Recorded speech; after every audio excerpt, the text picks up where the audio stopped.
Welcome to the Wild Crone Wisdom podcast with your host Vinutha Mohan.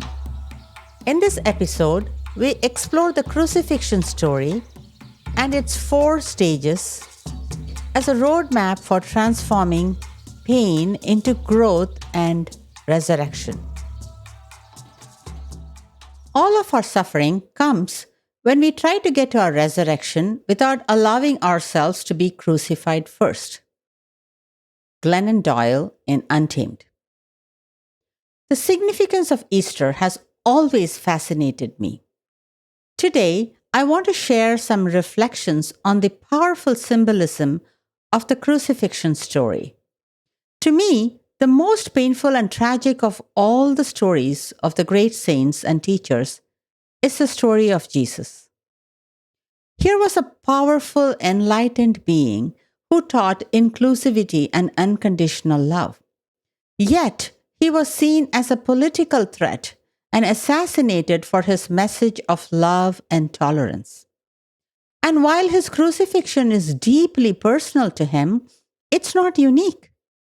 It is, in many ways, a roadmap for all of us. The story has 4 parts: crucifixion, descent, ascension, and resurrection. Let's look at each one. Crucifixion. As Glennon points out in Untamed, one of the greatest myths we believe is that we can somehow resurrect into the highest version of ourselves without first being crucified. This is what so much of the New Age spirituality tries to sell us: vision boards, affirmations, magical thinking.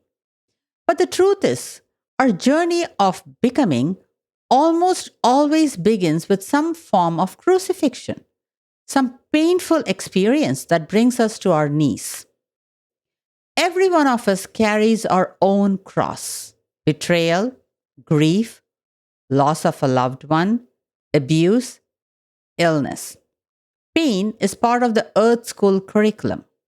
To think otherwise is to live in denial. As the Buddha reminded us in his first noble truth, pain is inevitable. And yet, who willingly signs up for crucifixion? Nobody. We resist it with everything we have. Even Jesus did. In the Garden of Gethsemane, he knew what was coming and was terrified. He asked if it could be different, but then he surrendered. "Not my will, but thy will be done," he said. On the cross, he showed us what surrender looks like. He transformed an instrument of torture into a symbol of the divine when he said, "Forgive them, for they know not what they do." Through surrender, pain can be transmuted into blessing. Rumi captured it perfectly. "Surname each grief as grace," he said. Stage 2. Descent. The next stage is descent into the underbelly of darkness that follows pain. When we enter the human world of dualities, pleasure and pain, fame and disgrace, praise and blame, we also encounter both light and shadow. And descent means facing that shadow. Most of us are terrified of it. We deny it. We avoid it. We numb it. But the dark has many gifts if we can sit with it. Grief, loss, betrayal, shame, fear, these difficult emotions can over time become soul gifts that bring integration and wholeness. Descent is not punishment. It's an invitation to evolve, to deepen, to grow true empathy and compassion. It's the part of the journey that teaches us what it really means to be human. Stage 3. Ascension. Following descent comes ascension, the rising into higher consciousness. Here, we remember that we are spiritual beings having a human experience.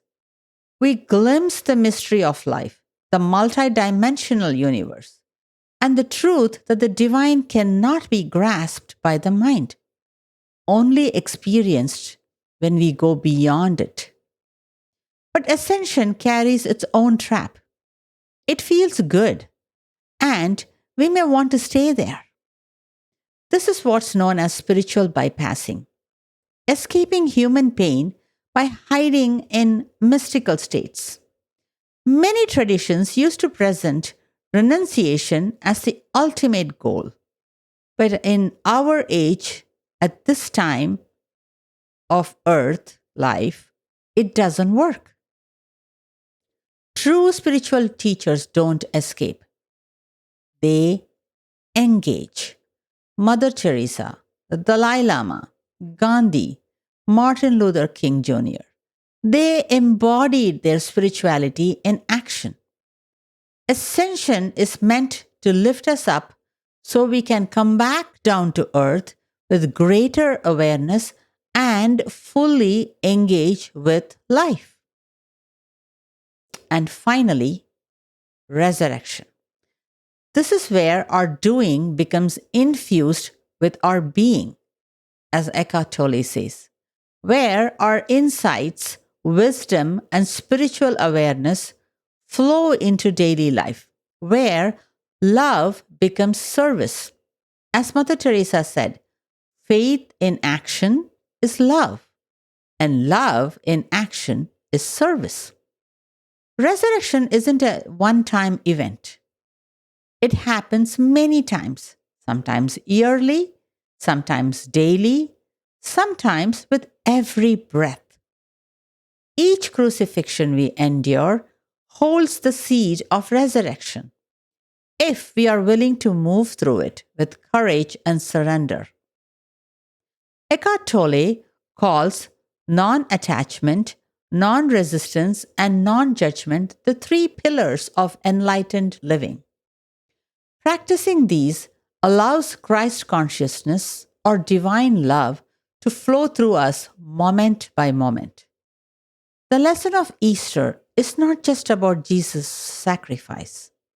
It's about the invitation we each receive again and again, moment by moment, daily, to evolve. So let us celebrate this divine being by remembering what he showed us, that crucifixion and resurrection are not distant miracles. They are daily invitations to grow, to awaken, and to embody love.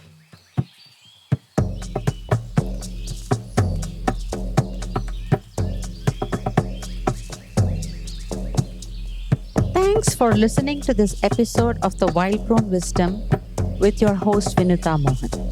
I'm a licensed marriage and family therapist from the Bay Area, California, specializing in trauma and attachment repair. I'm also a certified EMDR specialist and a certified shamanic practitioner. In this podcast series, we delve into the journey of our spiritual essence having a human experience. While many social scientists study human emotions, thoughts, and behaviors, and others explore transcendental experiences, few bridge the gap to help embody the spiritual wisdom in everyday life. I call this the psycho-spiritual path. Through this podcast, I hope to share bite-sized practical insights for navigating life as an empowered sovereign being. If you found this episode valuable, we'd greatly appreciate your support. Please consider rating, reviewing, commenting, and subscribing on your podcast platform to help us reach a wider audience.